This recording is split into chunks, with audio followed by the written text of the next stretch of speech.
Hi Lexitecture listeners, I'm Barry McStay. And I'm Ben van der Velde. And we'd love you to listen to Worst Foot Forward, our podcast all about failure.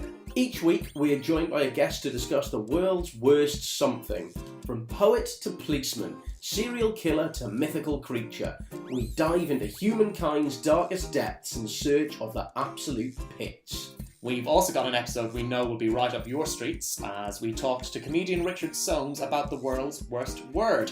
There are a lot of German multisyllables. On Worst Foot Forward, we've also learned why rocks aren't really hard, why lacrosse can cause military catastrophes, and what happens when the French make sexy computer games. While also uncovering murderous game show contestants, pirates who plundered hats as booty, and learning why February the 30th should be a Swedish national holiday. Subscribe to Worst Foot Forward on iTunes, Stitcher, or wherever you get your podcasts from. Check out our website, worstfootforwardpodcast.com, and join us for some fun-filled zero worship. Hi everybody, just before we get going, we've got two pieces of admin news, both of which are super exciting to get to.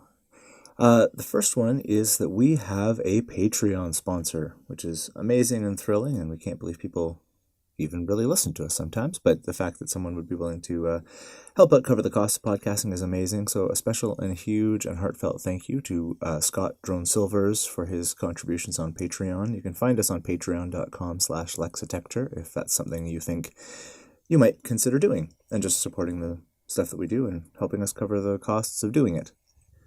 Second bit of news, which is also super exciting, is we are going to a podcasting conference. We have been invited to sit on a language and linguistics podcasts panel at the Sound Educational Podcasting Conference. It's going to be held down in Harvard at the beginning of November. Both Amy and I are going to be there, which is exciting. We're going to be sitting on a panel with some big podcasting names, representatives from the Grammar Girl podcast, from The World in Words, from the History of English podcast, and the whole panel is going to be moderated by Mark over at The Endless Knot. And it's going to be on Friday, November 2nd. You can find all the information about the conference at soundeducation.fm if you're interested in finding out some more. So that's all the news we have, and on with the show.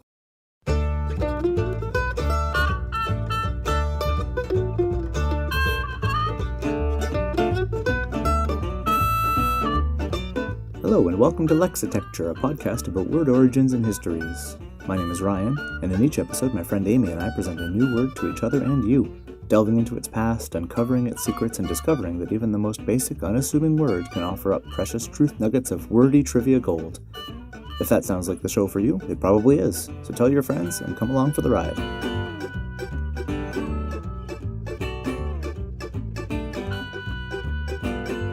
Today's episode, Providential Surds.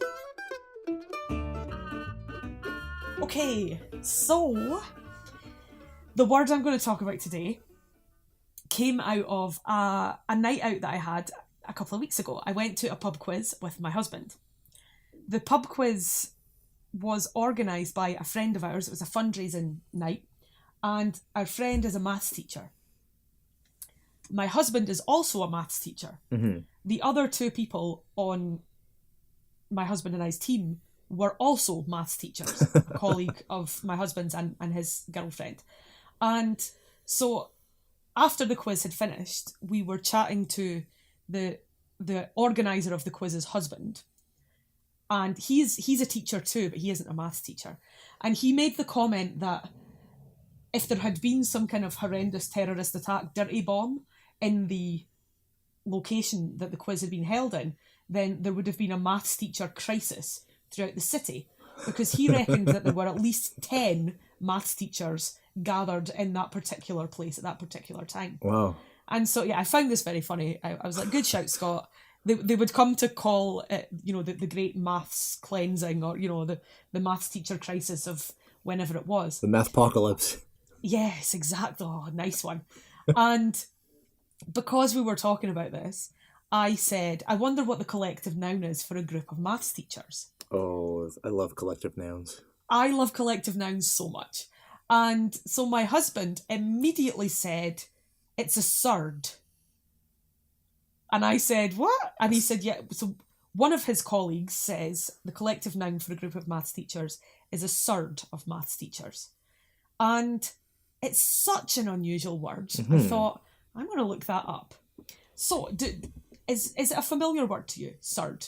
No, not remotely. Okay, interesting. I wasn't sure. So it's spelled S-U-R-D. Okay. And in maths, when you refer to a surd, you refer to a type of irrational number. So they're usually written, surds, the easiest way to write surds, is to have a square root sign and then the number. But they are not square roots that become not square rootable. Tell I'm not a maths teacher, eh? So for example, root 2 is a surd. So it's a type of irrational number. Now I'm interested that you haven't heard the word before, because I remember as a high school pupil learning about surds and my maths teacher saying, I remember when I was training to be a maths teacher and the lecturer said, okay, this morning we're going to learn about surds. And she instantly thought, oh my God, I've never heard of this before. What's a surd? Oh crap, I have a huge gap in my knowledge. Oh my goodness, what am I going to do? And then when she saw root 2, for example, she was like, oh, okay, irrational numbers. Yeah, sure. Right. I know these. So Wikipedia defines them as the irrational root of an integer. Okay.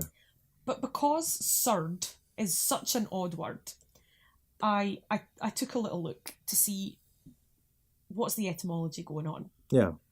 So it's first used in the context of maths in 1550.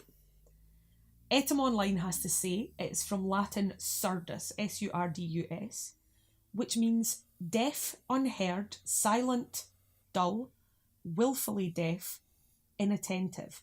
Etym says this is possibly related to one of my most favourite words ever, the Latin root susurrus, a muttering or whispering, which uses the English word susurration, which is not only beautifully onomatopoeic, it's just so much fun to say. Susurration. And I do like to think that whenever a crowd scene is filmed in a TV show or a movie, and people have to chat about stuff to make background noise, I like to think that in every single deliberate fake TV susurration, there's at least one person saying susurration. Oh, I hope so. At least one. However, the rootiest root, if you like, is apparently from Arabic, which makes sense because the numbers we use are Arabic. Yeah, and a lot of mathematical etymology, I suppose is the best way to look at it, comes via Arabic. So the mathematical sense is from the use of Latin surdus, which is a translation of the Arabic word. It's spelled Jadhr in transliteration. Asam, which means deaf, root. Itself apparently a loan translation of Greek alogos, literally speechless or without reason. Now, this I find very interesting. I understand how speechless and deaf could become kind of conflated in meaning. And I understand how without reason leads to this being the word used to describe an irrational number. Mm-hmm. But I feel like there are a lot of branches that you have to kind of chop off to make this word actually mean what you want it to mean. Yeah. So, yeah, I found this quite interesting. So I had a look at OED online, because it's my favourite in the whole world, and discovered again there are a lot of obsolete usages of the word surd. So the first definition given is mathematics of a number or a quantity, especially a root, that cannot be expressed in finite terms of ordinary numbers or quantities, and it is an irrational number. So that first dates from 1551, talking about quantities partly rational and partly surd. There it's spelled S-U-R-D-E, but that makes the same sound. We then get deaf. So straight translation through from Latin, surdus, and the notion of strike thy senses surd, so to become deaf. We find then not endowed with sense or perception, insensate, unintelligent. And I thought, wow, deaf people have a hard time, don't they?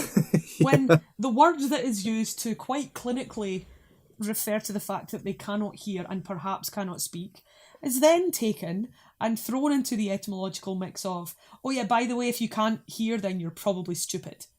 Which, yeah, massively offensive to deaf people, to anyone who is hard of hearing. Completely incorrect. But, you know, this is how language works. Language is most definitely not a politically correct entity. No. And as we have often discussed, it can tend towards the cruel. It's interesting that just as a side note on that precise point, my father was, when he was he's retired now, but he was an audiologist. Oh, okay. So he would work with people's hearing aids and doing hearing tests and stuff.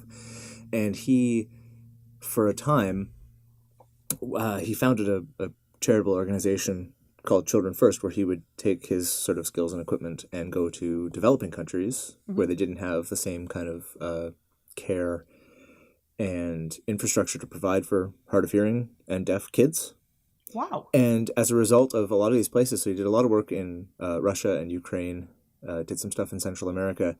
But the interesting thing is that a lot of these kids that were hard of hearing were placed in the class with those with intellectual disabilities. Yeah, sure. Because they didn't get it. They couldn't answer any questions. They couldn't solve any problems when it was put to them.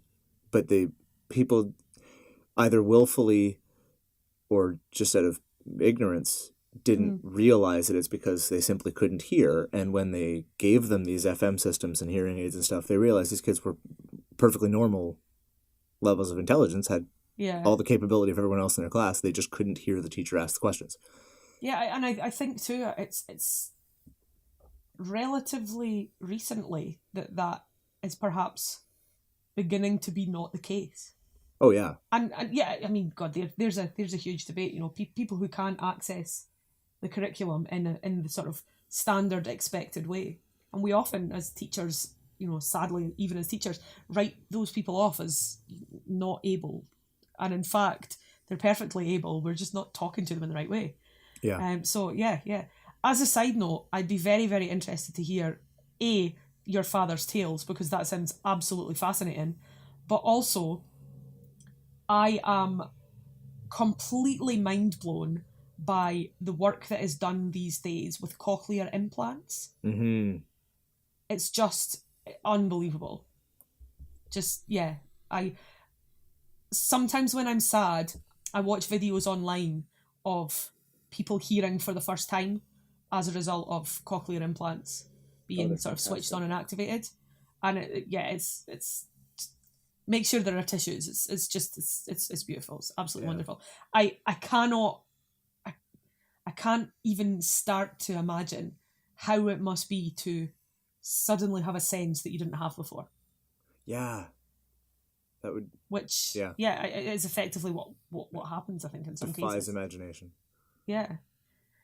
So if we go back to 1601, unfortunately, this is very much how we go. So we get not endowed with sense or perception, insensate or unintelligent, irrational, senseless, stupid, not clearly or keenly perceived, dull, stingless, conveying no sense, meaningless. Jeez. So sucks in terms of people who can't hear and so are assumed to be stupid, irrational, dull, not able to understand things. And so it would seem to me that this is how the irrational number has come to be called deaf. There's also, the word is also used in phonetics, used to mean a sound that is uttered without vibration of the vocal cords, so it's voiceless or breathed, opposed to sonant. Right. Which, again, very, very interesting. And lastly, in Arabic grammar, the word surd is applied to verbs in which the second and third letters of the root are the same. So you might talk about a surd verb in Arabic. Okay.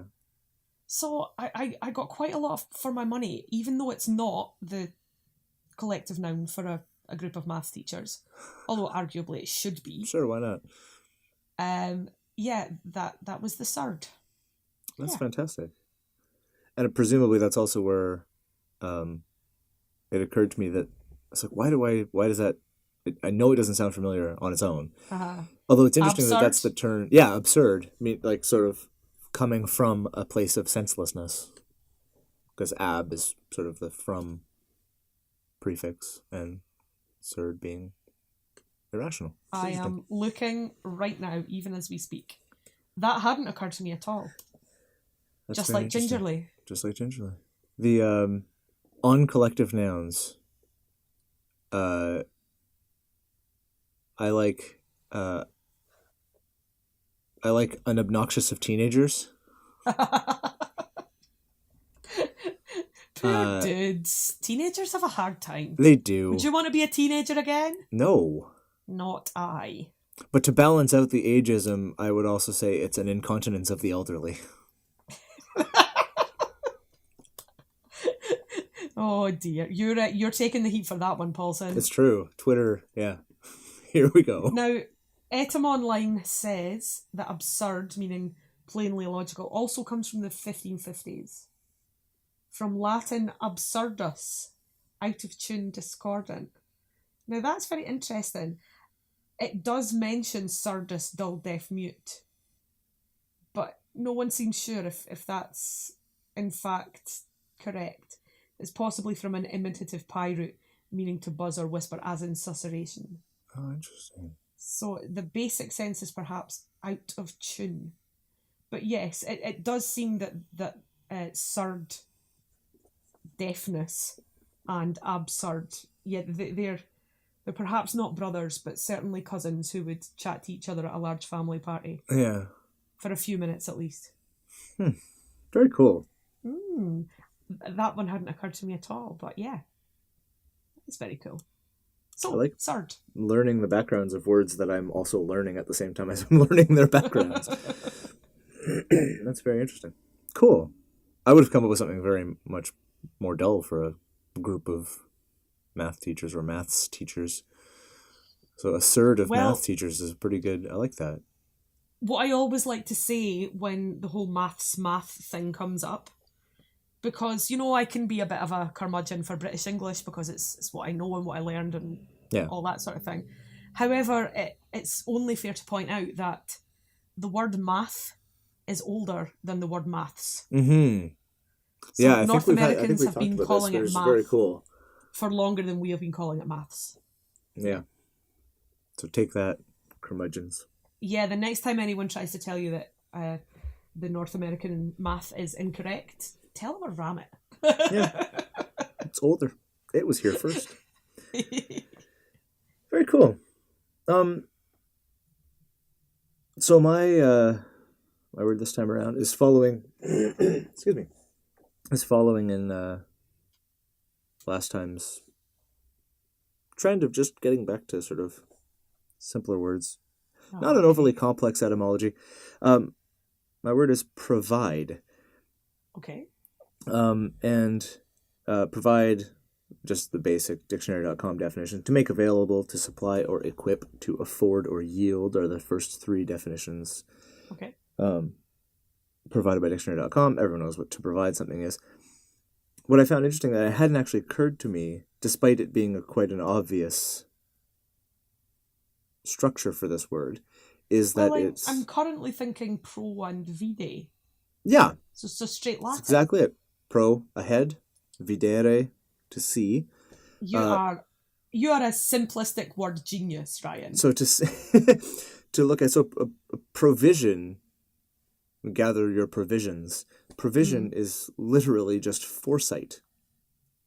And so that's amazing. So it's not only just to afford or yield, to make available, to supply or equip. It's with a specific intention to provide or equip someone for something, which then makes a lot more sense, I think, of the term providence, as in divine providence. The Hamlet says providence in the fall of a sparrow. This idea of usually it's divine providence is how it's fit, but it's coming from the provision of something and the higher power having a sense of what you need for things that are coming down the pipe, so to speak.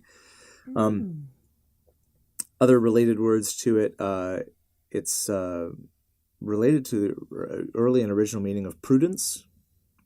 Okay.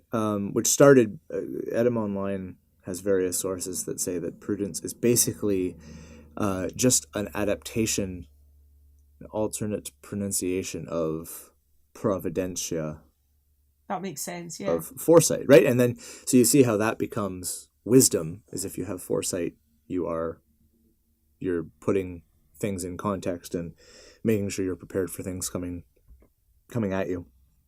I seem to recall being taught that prudence was one of the classical virtues. Yeah. And also the name of a person who inspired a pretty great underrated Beatles tune. Indeed.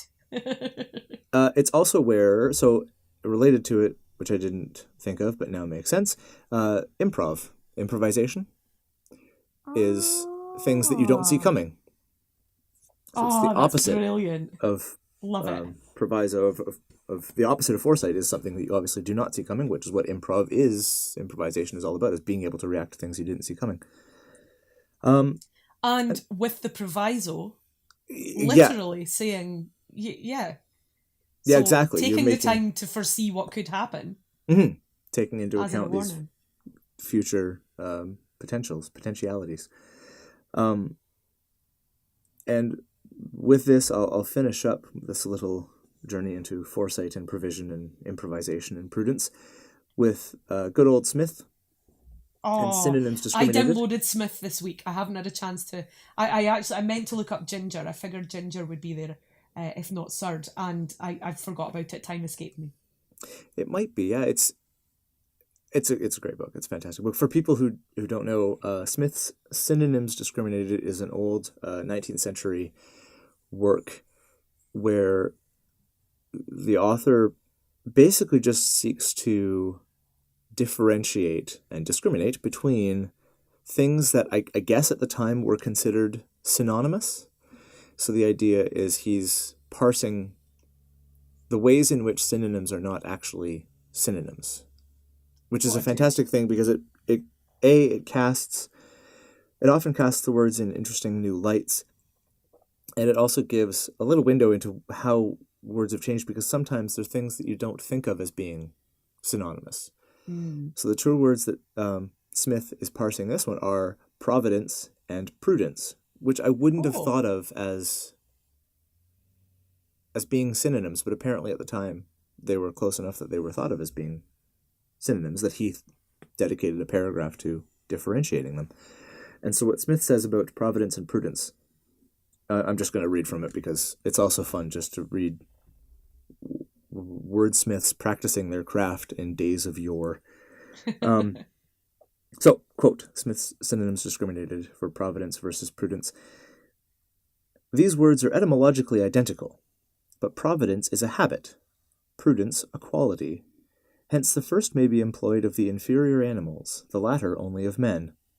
Providence is more restricted than prudence, for it is directed only to the supplying of needful wants, or the making preparation against want, danger, or necessity.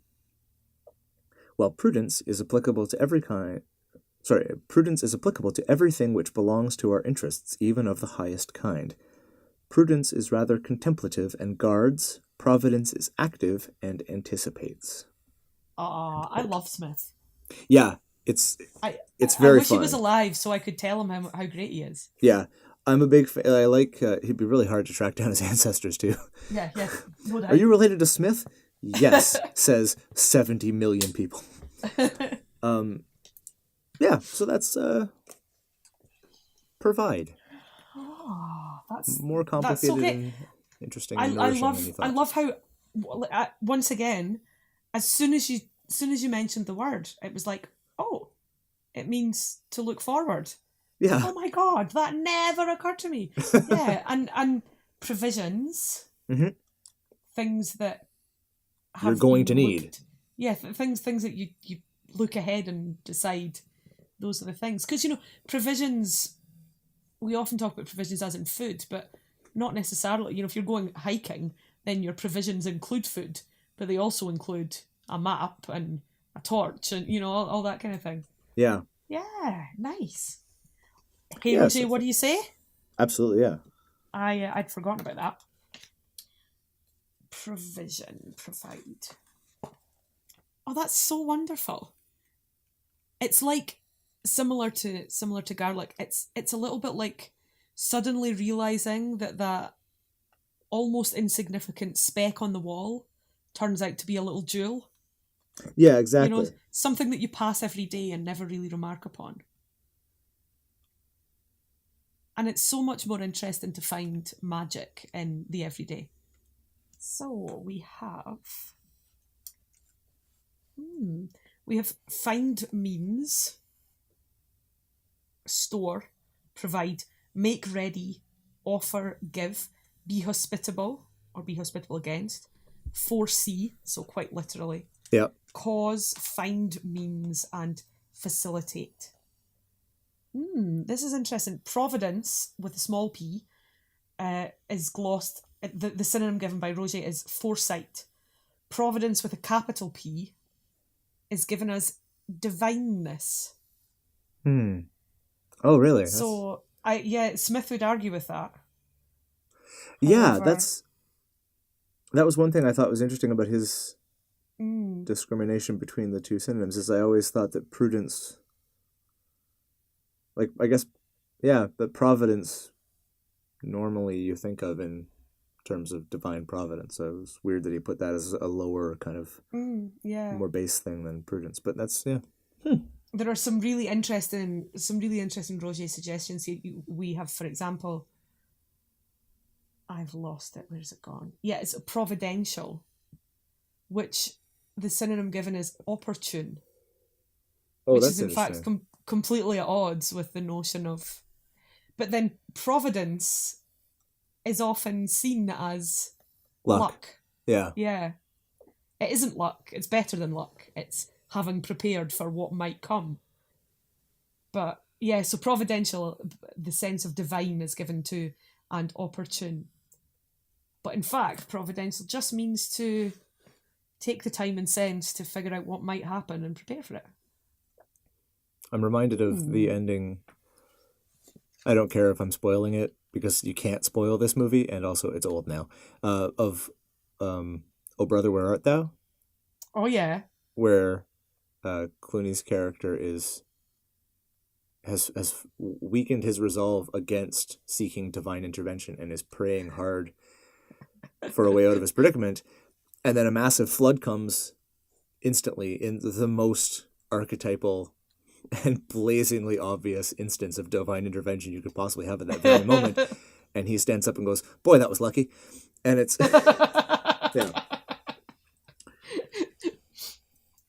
So Surd, only 3 entries here: number, speech sound, and voicelessness.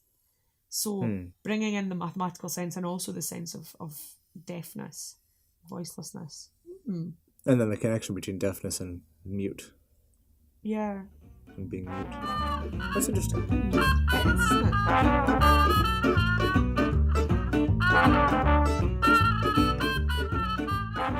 That's it for another episode of Lexitecture. If you like what you've heard, please spread the words. Follow us on Twitter and Facebook by searching Lexitecture, Lexitecture, and find us on our website at lexitecture.com.